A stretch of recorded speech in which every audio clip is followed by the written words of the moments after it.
Today we're going to talk about something that is seriously shaking up how we build things in the cloud, serverless computing. I mean, what if you could slash your cloud bills, launch stuff way faster, and do it all while actually writing less code? Well, that's the big promise of serverless. So let's dive in and see what the hype is all about. To really get your head around this, let's just start with one big question. What if you could build a massive, complex app that can handle millions of users without ever having to think about a server? No patching, no provisioning, no managing anything. It sounds almost too good to be true, doesn't it? Well, that's the core idea we're going to unpack right now. All right, so to really appreciate why serverless is such a revolution, we first have to take a quick look back at how things used to be. For a long time, running an application meant one thing. You had to manage servers. And believe me, that came with a whole lot of headaches. This image here tells the whole story. We started with these big, physical, bare metal servers, actual clunky machines in a data center. Then we got smarter with virtual machines, where we could slice up one server into many. Then came containers, which made our apps way more portable. With every single step, we got further away from the physical hardware. But a huge problem always stuck around: trying to guess how much capacity we needed. It was this constant, stressful guessing game. If you guessed too low, your site would crash the second you got a little traffic. But if you guessed too high, you were literally just burning money on servers that were sitting around doing nothing. And that, right there, is the problem that serverless was born to solve. Now, the name itself is, well, a little confusing. So let's get a crystal clear idea of what we actually mean when we say serverless. Here's the most important thing to get. With serverless, the cloud provider, your AWS, Google Cloud, Microsoft Azure, they handle all the server stuff. The infrastructure, the scaling, all of it. As a developer, your job is just to write the code for your app's features. That's it. The provider just runs it for you when it's needed. It's a massive weight off your shoulders. And this quote hits on the number one thing that trips people up. Let's be super clear. Of course there are still servers. The code has to run somewhere, right? They haven't just vanished into thin air. The point is, they are serverless from your point of view. You don't see them, you don't manage them, you don't even have to think about them. The cloud provider handles all that nitty-gritty stuff for you. So how does this all work? Well, the engine behind serverless is an idea called function as a service, or FaaS for short. Instead of building one giant monolithic application, you break your code up into these tiny, single-purpose functions. Each function does one specific thing, and it only ever runs when something triggers it, like a user clicking a button or uploading a photo. It's a whole new way of thinking about building software. So, why is everybody talking about this? Why are so many companies jumping on the serverless bandwagon? Well, it all boils down to some really powerful advantages that can completely change the game. I mean, just look at this list. First up, and this is a huge one, the cost. You literally only pay for the split second your code is actually running. If nobody is using your app, you pay $0. That's a game changer. Then there's the scaling. You can go from 10 users to 10 million users overnight, and you don't have to do a thing. It just works.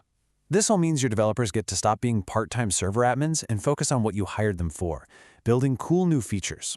And because of all this, it's an absolute dream for getting new ideas off the ground fast.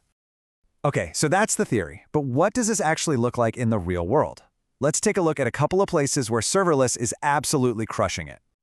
This is a classic example, a data processing pipeline. So, imagine a user uploads some data, maybe a spreadsheet, into your cloud storage. That single action, the upload, can automatically trigger a serverless function. That function can then grab the file, clean it up, transform it, and then load it into a database for analysis. The whole thing is automated, it scales perfectly, and it's super cost-effective. Or think about chatbots. We've all used them. They're another perfect fit for serverless. When you type a message, it hits an API endpoint that triggers a function. That function processes what you said, maybe pings an AI service to figure out the intent, and then sends back a reply. And since every message can be handled by its own little function, the system can chat with thousands of people at once without breaking a sweat. And the list just goes on. It's perfect for the back-end logic for your mobile apps.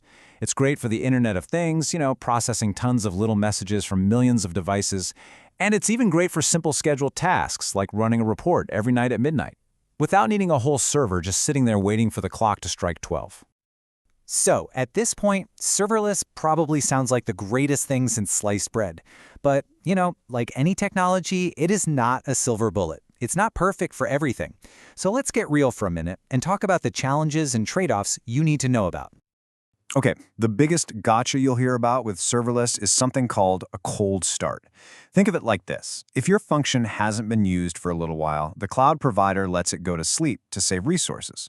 When the next request comes in, it has to wake it up, load it, and get it ready to run. That little bit of setup time can add a noticeable delay, sometimes a few seconds. And for some apps, that delay is a deal breaker. The good news is, developers are clever, and there are ways to fight cold starts. For one, picking a zippier programming language like Python can help a lot. Bumping up the memory you give your function can also speed up that initial load time. And a really common trick is to keep your functions warm. Basically, you set up a simple timer that pings your function every few minutes just to make sure it never goes to sleep. Now this next one is super important: security. A lot of people hear serverless and think they don't have to worry about security anymore. That is absolutely not true. This diagram shows what's called the shared responsibility model. Think of it like this. The cloud provider is responsible for securing the building, the physical data centers, the network, but you are responsible for locking the door to your own apartment. You still have to write secure code and manage who has access to your data. And there are a few other things to keep in mind. You can get into something called vendor lock-in, where it becomes really hard to move your app from, say, Amazon to Google. Debugging can also get tricky.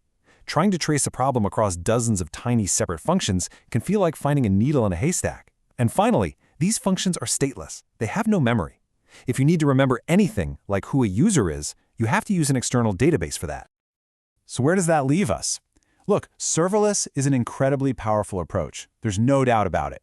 It can save you money, make scaling a breeze, and let your team move faster than ever before. But it also introduces new kinds of complexity, like cold starts and tricky debugging. So the real question isn't whether serverless is good or bad. The question is it the right tool for your specific job? And that's something every team has to figure out for themselves.